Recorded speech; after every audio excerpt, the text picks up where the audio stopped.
నమస్తే. తెలంగాణలో Congress party parliament ఎన్నికల్లో తన హావా కనబరుస్తుంది అనేది ఇప్పుడు ఒక సర్వే సంస్థ ఇచ్చినటువంటి లేటెస్ట్ రిపోర్ట్. పీపుల్స్ పల్స్ అలాగే సౌత్ ఫస్ట్ సర్వే సంస్థలు సంయుక్తంగా నిర్వహించింది ఈ సర్వేని. దీనికి సంబంధించి మొత్తం తెలంగాణలో 17 పార్లమెంటు స్థానాలు ఉండగా 8 నుంచి 10 స్థానాలని కాంగ్రెస్ పార్టీ కైవసం చేసుకోబోతుంది. అలాగే బీఆర్ఎస్ పార్టీ కేవలం 3 నుంచి 5, అలాగే భారతీయ జనతా పార్టీ 2 నుంచి 4 స్థానాల్లో వారు విజయడంకా మోగిస్తారు అనేది ఇచ్చింది. ఇక్కడ చాలా కీలకమైనటువంటి పరిణామంగా మారింది.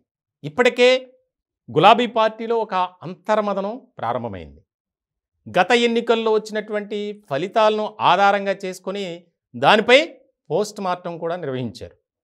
ఏ రకంగా వెళ్ళాలి, ప్రజల్లో మనం ఒక రకమైనటువంటి నమ్మకాన్ని మనం తెచ్చుకోవాలి, గతంలో చేసినటువంటి తప్పిదాల నుంచి బయటపడాలి, దాని నుంచి మనం ప్రజలకు ఒక రకమైనటువంటి భరోసా ఇవ్వాలి. ఇది వారు వెళ్తున్నటువంటి విధానం.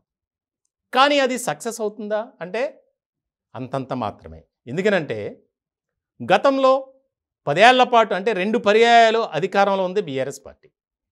ఏ రకమైనటువంటి పరిపాలన అందించిందో ఇప్పుడు ఒక్కొక్కటిగా వస్తున్నటువంటి అంశాలను బట్టి మనం అర్థం చేసుకోవచ్చు. ముఖ్యంగా ప్రభుత్వం ప్రవేశపెట్టినటువంటి పథకాల్లో అవినీతి, అక్రమాలు ఇవన్నీ మనకు వినిపిస్తున్నాయి, మనం చూస్తున్నాం కూడా. ఇలాంటి సందర్భంలో మరి పార్లమెంటు ఎన్నికల్లో ఎలా అయినా మనం 10 స్థానాలైనా కైవసం చేసుకోవాలి అని బీఆర్ఎస్ పార్టీ ఒక రకమైనటువంటి ఆలోచన చేసింది. దీనికి సంబంధించి ఇప్పటికే కసరత్తు కూడా మొదలైంది. తెలంగాణ భవన్లో 17 నియోజకవర్గాలకు సంబంధించి పార్లమెంటరీ స్థాయిలో సమావేశాలు నిర్వహించారు కేటీఆర్. ఆ సమావేశాల్లో కూడా చాలామంది ఎన్నో అభిప్రాయాలను వ్యక్తపరిచారు. ముఖ్యంగా మొన్న జరిగినటువంటి సార్వత్రిక ఎన్నికల్లో పార్టీ ఓటమికి గల కారణాల మీద సమీక్ష నిర్వహించారు. తాజాగా ఈ 2 సర్వే సంస్థలు ఇచ్చినటువంటి రిపోర్ట్తో బీఆర్ఎస్ పార్టీలో మరొక అంతర్మదనం స్టార్ట్ అయింది. ఎందుకంటే ఇప్పటికే ఫుల్ జోష్ మీద ఉన్నటువంటి కాంగ్రెస్ పార్టీ వారి టార్గెట్ 15 స్థానాలు. ఎట్లా అయినా 15 మనం కైవసం చేసుకోవాల్సిందే. దానికి సంబంధించి చాలా కీలకమైనటువంటి అడుగులు పడుతున్నాయి. ఇప్పటికే కాంగ్రెస్ పార్టీ రాజకీయ వ్యూహకర్తగా ఉన్నటువంటి సునీల్ కనుగోలు ఆయన కూడా తెలంగాణలో పర్యటించారు. వారి టీంతో సర్వే చేయించారు. 12 నుంచి 15 స్థానాలు మనం కైవసం చేసుకోబోతున్నాం. దక్షిణ తెలంగాణలో కొంత పార్టీ పట్ల పట్టు లేదు కాబట్టి ఆ ఏరియా మీద కూడా ఫోకస్ పెడితే ఖచ్చితంగా మనం క్లీన్ స్వీప్ చేయొచ్చు అనేది ముఖ్యమంత్రి రేవంత్ రెడ్డి గారికి వారు ఇచ్చినటువంటి రిపోర్ట్.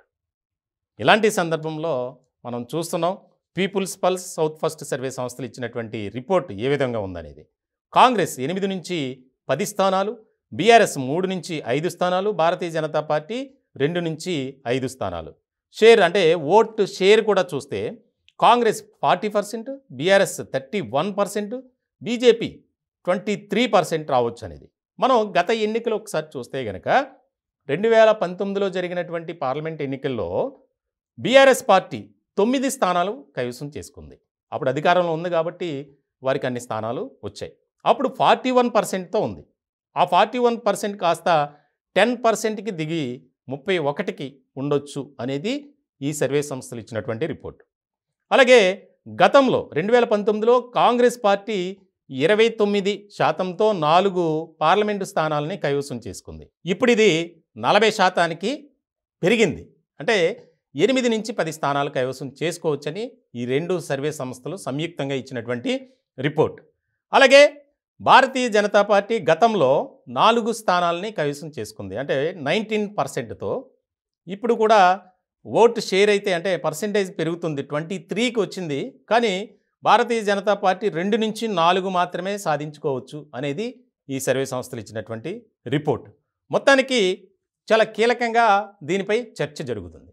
ఇప్పటికే కాంగ్రెస్ పార్టీ అయితే ఫుల్ జోష్లో ఉంది. ఎలా అయినా సరే మనం 12 స్థానాలు అయితే కైవసం చేసుకోబోతున్నాం అని. సునీల్ కనుగోలు సర్వే ప్రకారం అయితే 15 స్థానాలని ఇచ్చారు. క్లీన్ స్వీప్ చేయాల్సి ఉంది అనేది ఇచ్చారు. ఒక పక్కన భారతీయ జనతా పార్టీ అలాగే బీఆర్ఎస్ పొత్తుతో పార్లమెంట్ ఎన్నికలకు వెళ్తున్నాయి అని ఒక ప్రచారం జరిగింది. దాన్ని కూడా కొట్టిపారేశారు బీజేపీ నేతలు. కిషన్ రెడ్డి కానీ, లక్ష్మణ్ కానీ, బండి సంజయ్ ఇలాంటి వాళ్ళంతా మాట్లాడారు. మేము అసలు వాళ్ళతో పొత్తు పెట్టుకోవడం ఏంటి, వాళ్ళు కాళ్ళు బేరానికి వచ్చినా సరే మేమైతే యాక్సెప్ట్ చేసే పరిస్థితుల్లో లేము అని. మరి ఇలాంటి సందర్భంలో ఈ సర్వే సంస్థలు ఇచ్చినటువంటి రిపోర్టు ఎంతవరకు ఫలప్రదం? ఇలాంటి సందర్భంలో ఈ 2 సర్వే సంస్థలు ఇచ్చినటువంటి రిపోర్ట్ ఏదైతే ఉందో దీనిపై కూడా సర్వత్రా ఒక ఆసక్తికరమైనటువంటి చర్చ జరుగుతోంది.